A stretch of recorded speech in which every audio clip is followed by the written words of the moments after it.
New developments now surrounding the C.T.S. contamination. EPA officials just began a public meeting moments ago to address growing concerns over toxic vapors. News 13's investigative reporter Mike Mason is live in Arden at the Quality Inn where the meeting's being held. Mike, how many people showed up?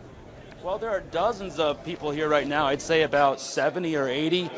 They're gathered here to meet with EPA and both state public health officials. But we were just told moments ago that they are only meeting with 30 residents at a time. They are meeting in a little room over there, so they are going to filter in 30 people at a time so that they won't be over capacity. And what they're going to be talking about is the controversy surrounding the toxic vapors. There seems to be a lot of confusion over what the state considers a safe limit for having T.C.E. in the air.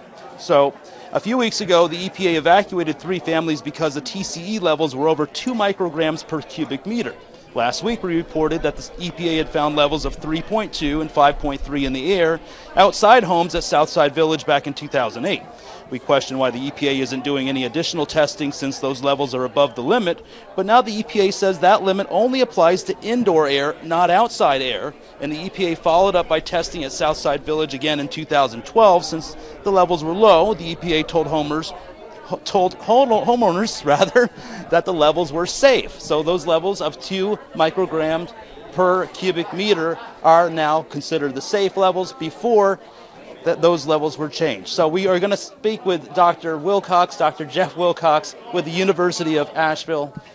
Tell us a little bit about why some of this information is confusing to the public, even to me. I mean, this is some mathematical stuff.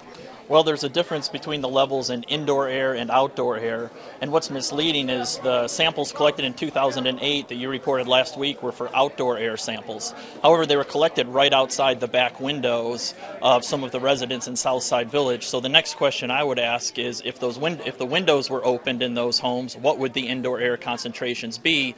Unfortunately, I don't think that any of the indoor air in those homes has been sampled with the windows open. Right, because the limit is 2 micrograms per cubic meter inside the home.